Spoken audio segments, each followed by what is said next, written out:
Previously, on the World War I conspiracy. With Wilson in office and Colonel House directing his actions, Morgan and his conspirators got their wish. But his propaganda for re-election was, he kept us out of war. Here was a man, vote for Wilson, he kept us out of war.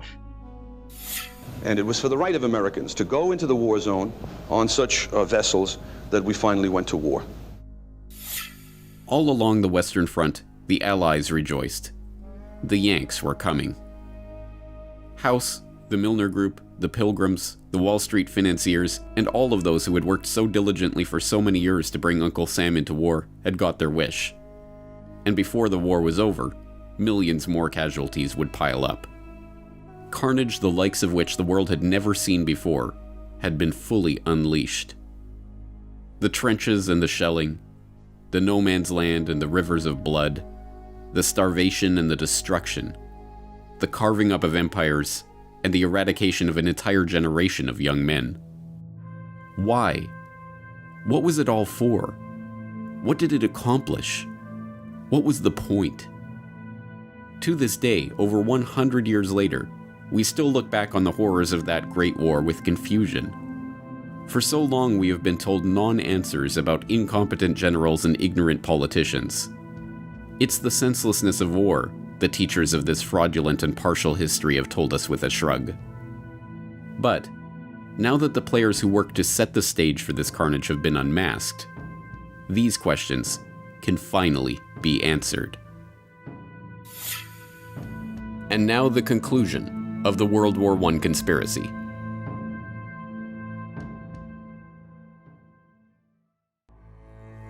Part 3. A New World Order.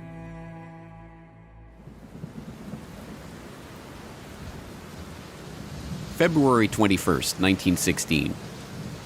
A week of rain, wind, and heavy fog along the Western Front finally breaks, and for a moment there is silence in the hills north of Verdun. That silence is broken at 7:15 a.m. when the Germans launch an artillery barrage heralding the start of the largest battle the world had ever seen. Thousands of projectiles are flying in all directions, some whistling, others howling, others moaning low, and all uniting in one infernal roar. From time to time, an aerial torpedo passes, making a noise like a gigantic motor car. With a tremendous thud, a giant shell bursts quite close to our observation post, breaking the telephone wire and interrupting all communication with our batteries. A man gets out at once for repairs, crawling along on his stomach through all this place of bursting mines and shells. It seems quite impossible that he should escape in the rain of shell, which exceeds anything imaginable. There has never been such a bombardment in war. Our man seems to be enveloped in explosions, and shelters himself from time to time in the shell craters which honeycomb the ground.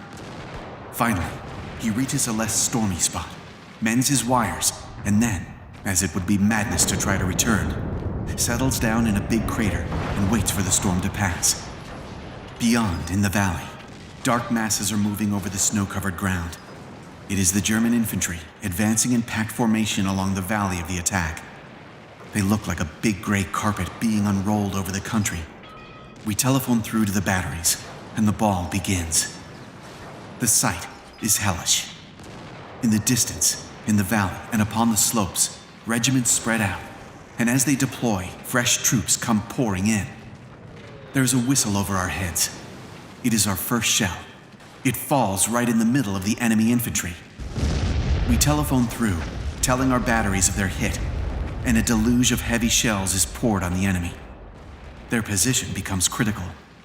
Through glasses, we can see men maddened, men covered with earth and blood, falling one upon the other. When the first wave of the assault is decimated, the ground is dotted with heaps of corpses. But the second wave is already pressing on.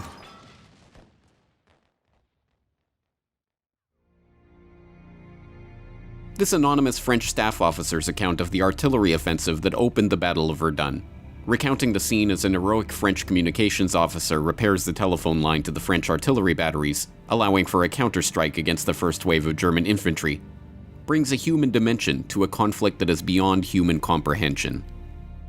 The opening salvo of that artillery barrage alone, involving 1,400 guns of all sizes, dropped a staggering 2.5 million shells on a 10-kilometer front near Verdun in northeastern France over 5 days of nearly uninterrupted carnage, turning an otherwise sleepy countryside into an apocalyptic nightmare of shell holes, craters, torn-out trees, and ruined villages. By the time the battle finished 10 months later, 1 million casualties lay in its wake. 1 million stories of routine bravery like that of the French communications officer. And Verdun was far from the only sign that the stately, sanitized version of 19th century warfare was a thing of the past. Similar carnage played out at the Somme, and Gallipoli, and Vimy Ridge, and Galicia, and 100 other battlefields. Time and again, the generals threw their men into meat grinders, and time and again, the dead bodies lay strewn on the other side of that slaughter. But how did such bloodshed happen? For what purpose? What did the First World War mean? The simplest explanation is that the mechanization of 20th century armies had changed the logic of warfare itself. In this reading of history, the horrors of World War I were the result of the logic dictated by the technology with which it was fought. It was the logic of the siege guns that bombarded the enemy from over 100 kilometers away. It was the logic of the poison gas, spearheaded by Bayer and their School for Chemical Warfare in Leverkusen. It was the logic of the tank, the airplane, the machine gun, and all of the other mechanized implements of destruction that made mass slaughter a mundane fact of warfare. But this is only a partial answer. More than just technology was at play in this Great War, and military strategy and million-casualty battles were not the only ways that World War I had changed the world forever. Like that unimaginable artillery assault at Verdun, the First World War tore apart all the verities of the old world, leaving a smoldering wasteland in its wake. A wasteland that could be reshaped into a new world order. For the would-be engineers of society, war, with all of its attendant horrors, was the easiest way to demolish the old traditions and beliefs that lay between them and their goals. This was recognized early on by Cecil Rhodes and his original clique of co-conspirators. As we have seen, it was less than 1 decade after the founding of Cecil Rhodes' society to achieve the peace of the world that vision was amended to include war in South Africa, and then amended again to include embroiling the British Empire in a world war. Many others became willing participants in that conspiracy because they too could profit from the destruction and the bloodshed.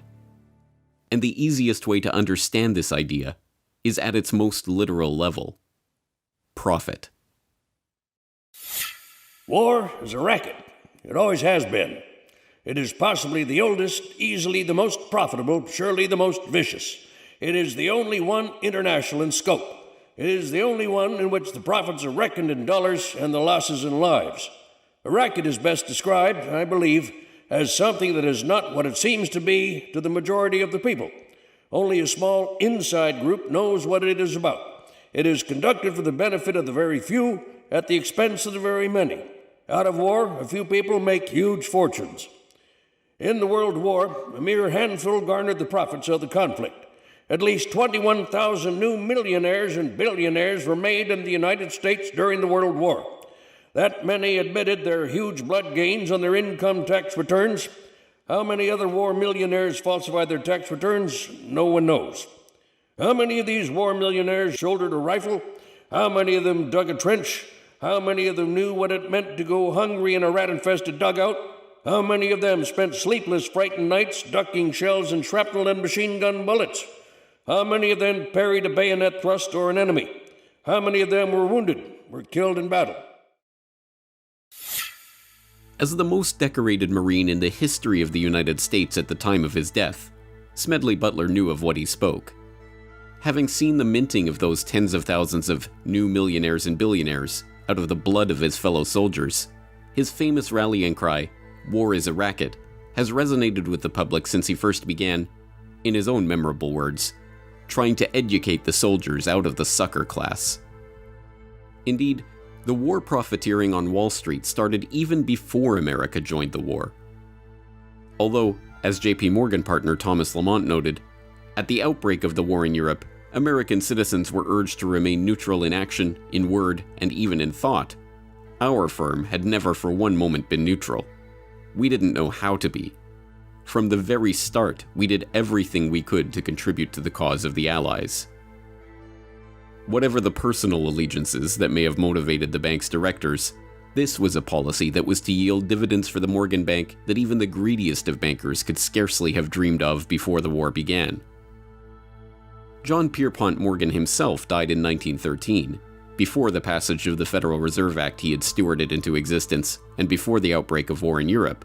But the House of Morgan stood strong, with the Morgan Bank under the helm of his son, John Pierpont Morgan Jr., maintaining its position as preeminent financier in America.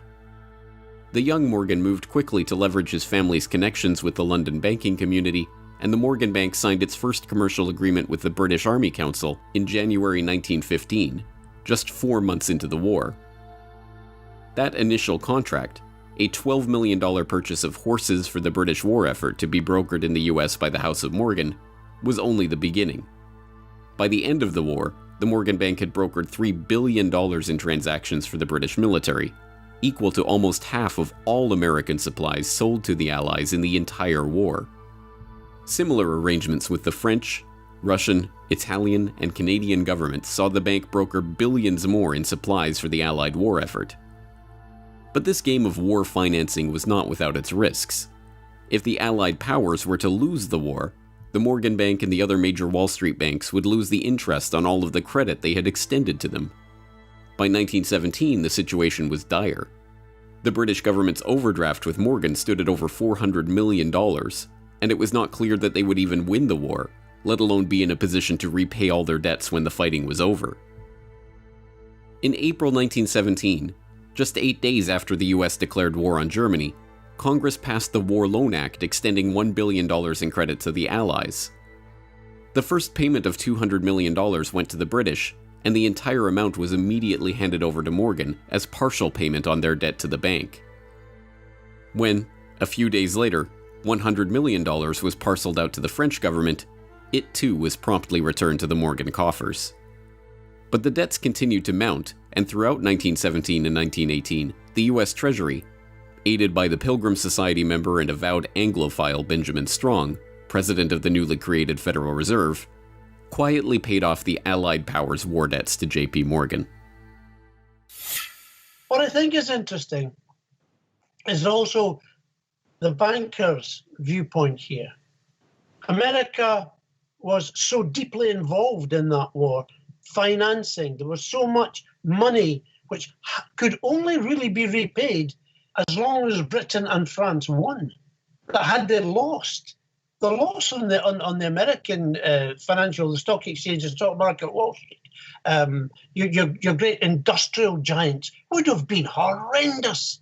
So America was deeply involved, not the people, as is ever the case, not the ordinary citizen who cares, but the financial establishment who had, if you like, treated the entire thing as they might a casino and put all the money on one end of the board, and it had to come good for them. So all of this is going on. I mean, I personally feel that the American people don't realize just how far duped they were by your Carnegies, your J.P. Morgans, your great bankers, your Rockefellers, by the multi-millionaires who emerged from that war because they were the ones who made the profits, not those who lost their sons, lost their grandsons, whose lives were ruined forever by war. After America officially entered the war, the good times for the Wall Street bankers got even better.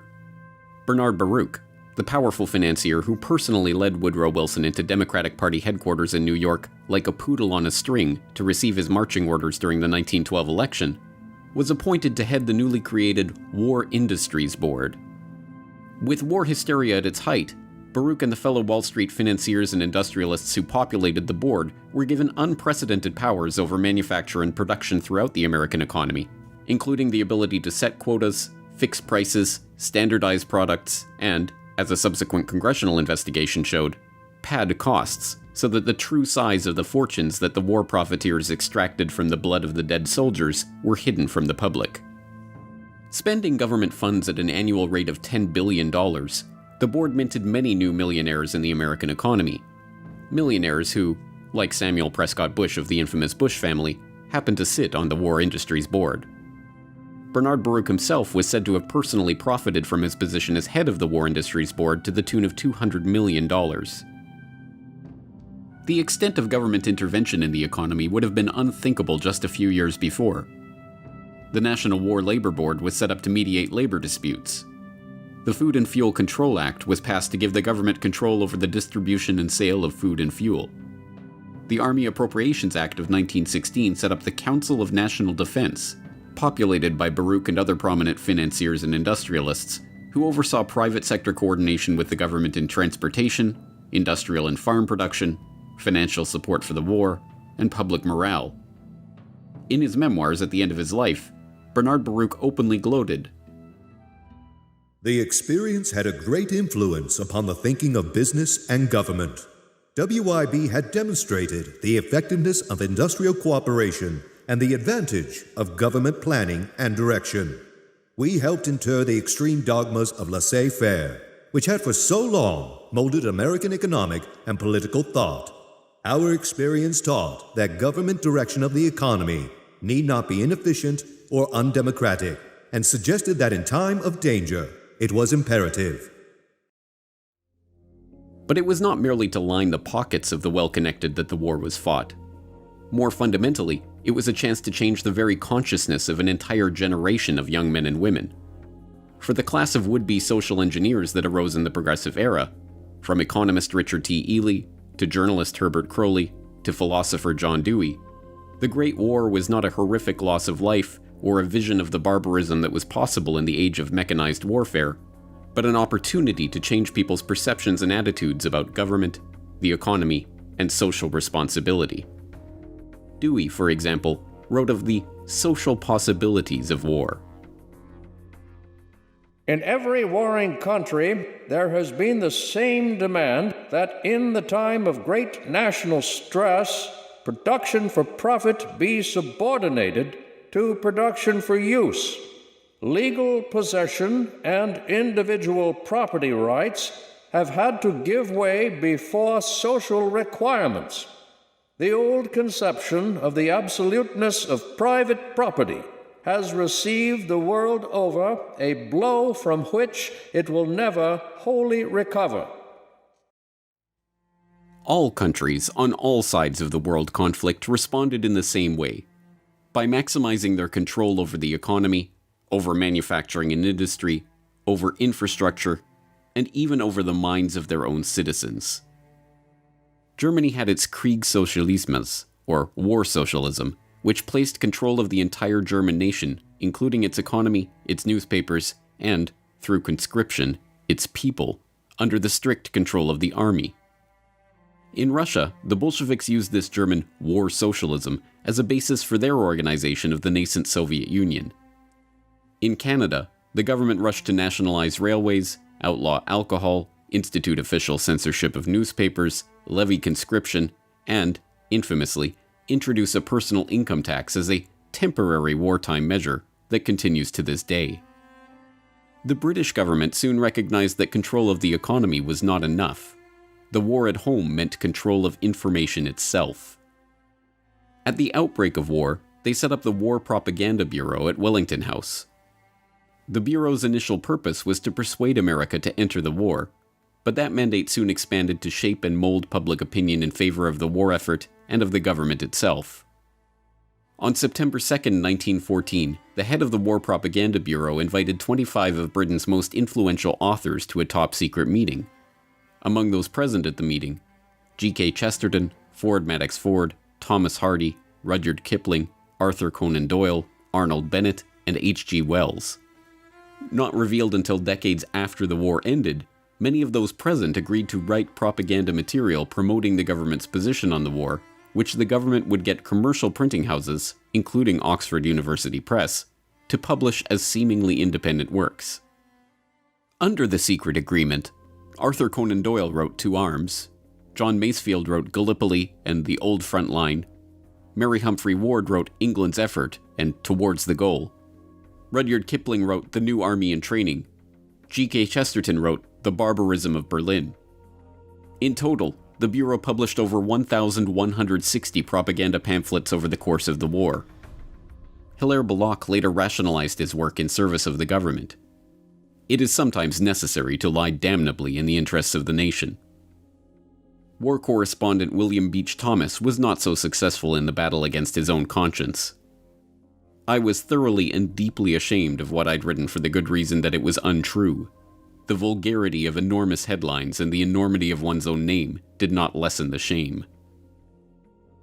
But the Bureau's efforts were not confined to the literary world. Film, visual art, recruitment posters, no medium for swaying the hearts and minds of the public was overlooked. By 1918, the government's efforts to shape perception of the war, now officially centralized under a Minister of Information, Lord Beaverbrook, was the most finely tuned purveyor of propaganda the world had yet seen. Even foreign propaganda, like the infamous Uncle Sam that went beyond a recruitment poster to become a staple of American government iconography, was based on a British propaganda poster featuring Lord Kitchener. Control of the economy. Control of populations. Control of territory. Control of information. World War I was a boon for all of those who wanted to consolidate control of the many in the hands of the few. This was the vision that united all those participants in the conspiracies that led to the war itself. Beyond Cecil Rhodes and his secret society, there was a broader vision of global control for the would-be rulers of society who were seeking what tyrants had lusted after since the dawn of civilization: control of the world. World War I was merely the first salvo in this clique's attempts to create not a reordering of this society or that economy, but a new world order. What World War I allowed these globalists, these Anglophiles, these people who wanted an English-speaking union to reign over the whole world, what it allowed them to do was militarize American thinking. And what I mean by that is there was a whistleblower called Norman Dodd. He was the head researcher for the Reese Committee that looked into how nonprofit foundations were influencing American education away from freedom. And what they found was the Carnegie Institute for International Peace was seeking to understand how to make America a wartime economy, how to take the state apparatus over, how to change the education to get people to continually consume, how to have arms production ramp up. And then once this happened in World War I, if you look at what happened in the 1920s, you've got people like Major General Smedley Butler, who is using the U.S. military to advance corporate interests in Central and South America and doing some very caustic things to the indigenous people, insofar as these were not American policies really before the Spanish-American War in 1898, meaning that going and taking foreign military action was not part of the diplomatic strategy of America prior to our engagement with the British Empire in the late 1800s and as it ramped up after Cecil Rhodes' death. So what these people gained was the foothold for world government from which they could get, through globalism, what they called a new world order. The creation of this new world order was no mere parlor game.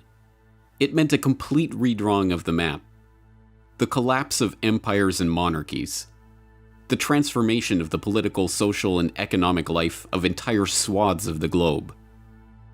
Much of this change was to take place in Paris in 1919 as the victors divvied up the spoils of war. But some of it, like the fall of the Romanovs and the rise of the Bolsheviks in Russia, was to take place during the war itself.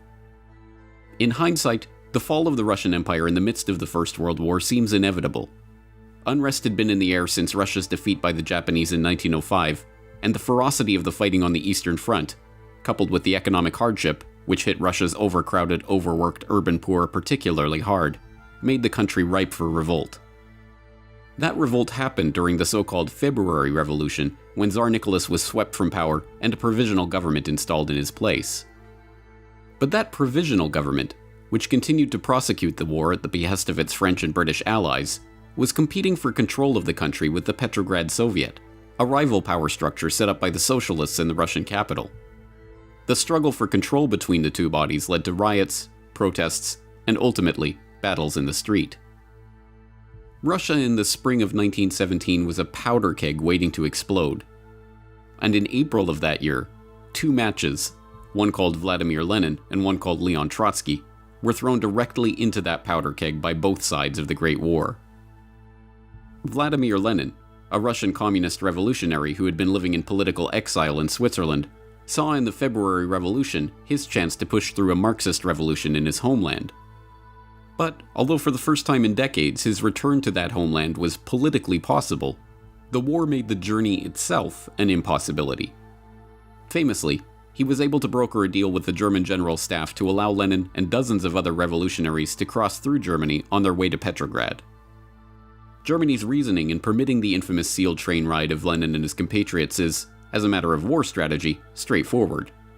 If a band of revolutionaries could get back to Russia and bog down the provisional government, then the German army, fighting that government, would benefit.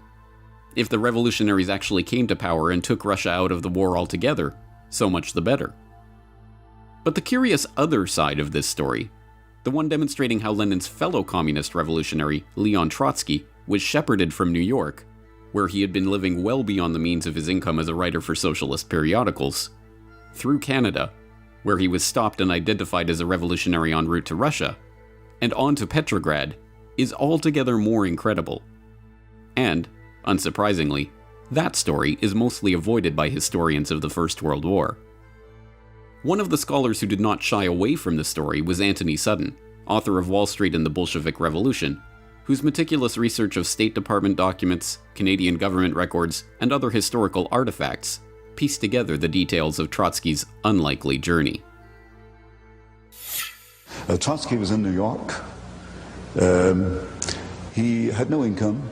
I summed his income for the year he was in New York. It was about $600. Yet he lived in an apartment. He had a chauffeured limousine. He had a refrigerator, which was very rare in those days. He left New York and went to Canada on his way to the revolution. He had $10,000 in gold on him. He didn't earn more than $600 in New York. He was financed out of New York. There's no question about that. The British took him off the ship in Halifax, Canada. I got the Canadian archives. They knew who he was. They knew who Trotsky was. They knew he was going to start a revolution in Russia. Instructions from London came to put Trotsky back on the boat with his party and allow them to go forward. So there is no question that Woodrow Wilson, who issued the passport for Trotsky, and the New York financiers who financed Trotsky, and the British Foreign Office allowed Trotsky to perform his part in the revolution. After succeeding in pushing through the Bolshevik Revolution in November of 1917, one of Trotsky's first acts in his new position as People's Commissar for Foreign Affairs was to publish the secret treaties and understandings that Russia had signed with France and Britain. These documents revealed the secret negotiations in which the Entente powers had agreed to carve up the colonial world after the war.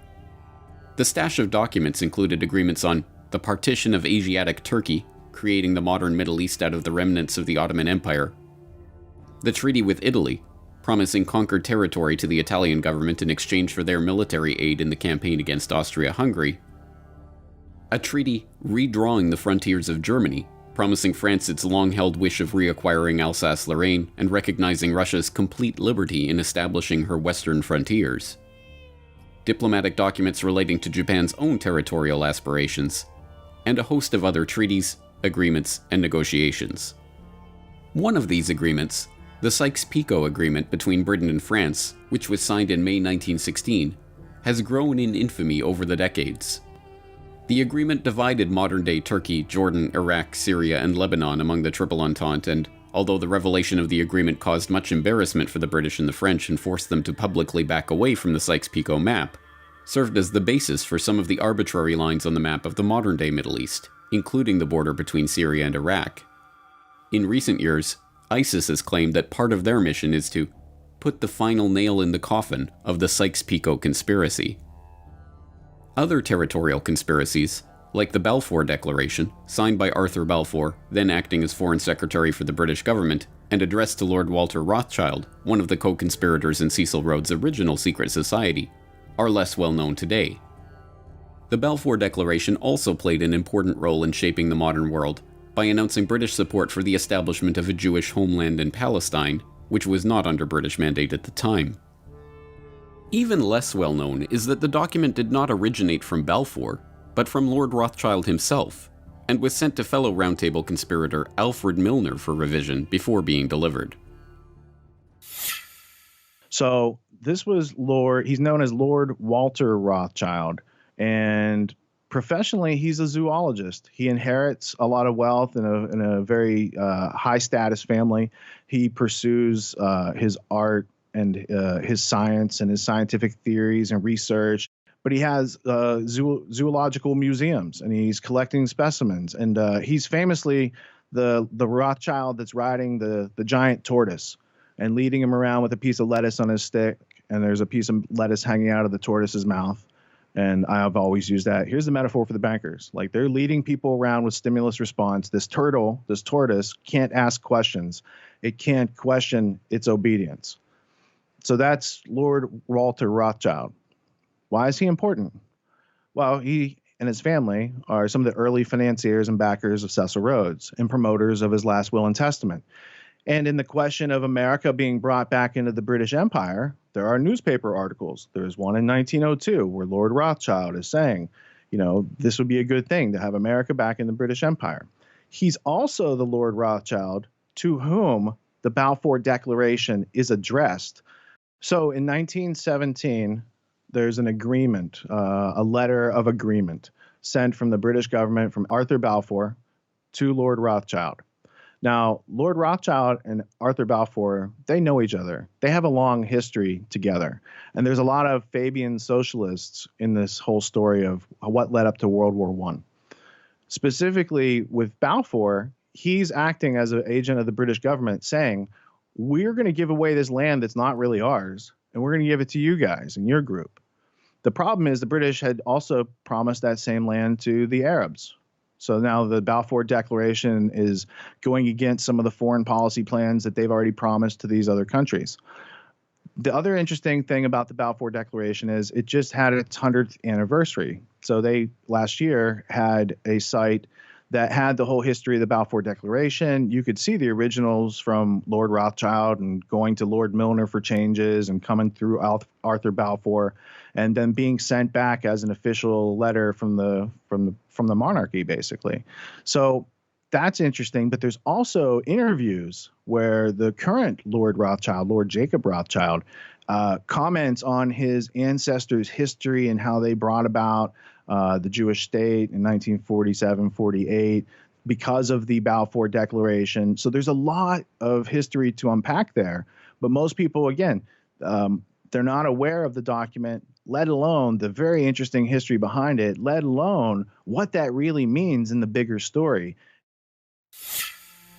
Over 2 decades after Cecil Rhodes launched the secret society that would engineer this so-called Great War, the likes of Alfred Milner and Walter Rothschild were still at it, conspiring to use the war they had brought about to further their own geopolitical agenda. But by the time of the armistice in November 1918, that group of conspirators had greatly expanded, and the scale of their agenda had grown along with it. This was no small circle of friends who had embroiled the world in the first truly global war, but a loosely knit network of overlapping interests, separated by oceans and united in a shared vision for a new world order. Milner, Rothschild, Gray, Wilson, House, Morgan, Baruch, and literally scores of others had each had their part to play in this story. Some were witting conspirators, others merely seeking to maximize the opportunities that war afforded them to reach their own political and financial ends. But to the extent that those behind the World War I conspiracy shared a vision, it was the same desire that had motivated men throughout history: the chance to reshape the world in their own image. Just tell us all over again why. Why? Just You tell won't it find again. this in the textbooks. Why is to bring about, I suspect, a plan to control world society in which you and I won't find the freedoms to believe and think and do as we believe. And war is an instrument of massive change. We know that. It is an instrument of massive change, in particular for those who are defeated. In a war where everyone is defeated, then it's simply an element of massive change. And that's a very deep, thought-provoking concept, that if everyone loses, or if everyone except us, depending on who the us are, loses, then we are going to be in a position to reconstruct in our image. Altogether in the war, who knows, some 10 or 12 million people died. People experienced things both in combat, and the people back home understanding what was happening, that dazed them, that stunned them.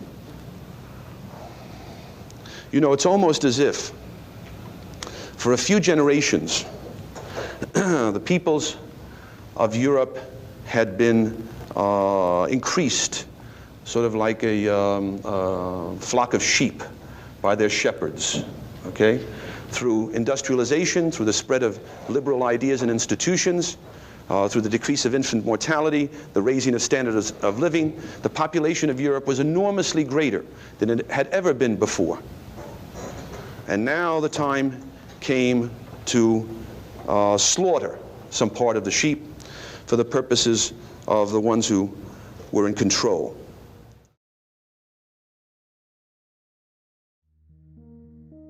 For the ones in control, World War I had been the birth pangs of a new world order.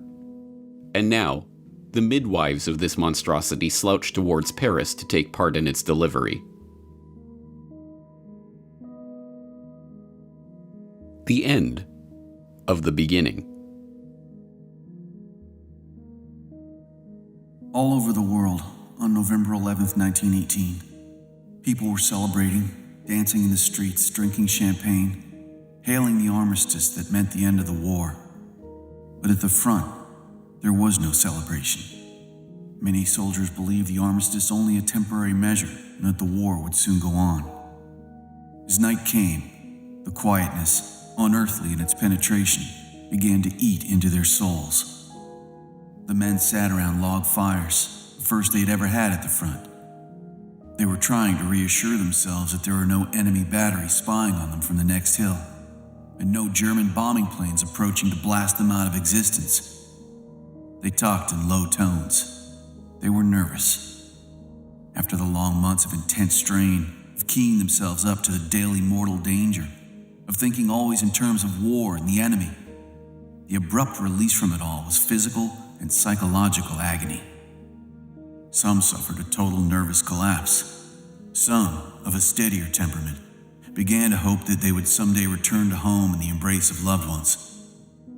Some could think only of the crude little crosses that marked the graves of their comrades. Some fell into an exhausted sleep. All were bewildered by the sudden meaninglessness of their existence as soldiers, and through their teeming memories paraded that swiftly moving cavalcade of Cantini, Soissons, Saint-Mihiel, the Meuse Argonne, and Sedan. What was to come next? They did not know, and hardly cared. Their minds were numbed by the shock of peace. The past consumed their whole consciousness.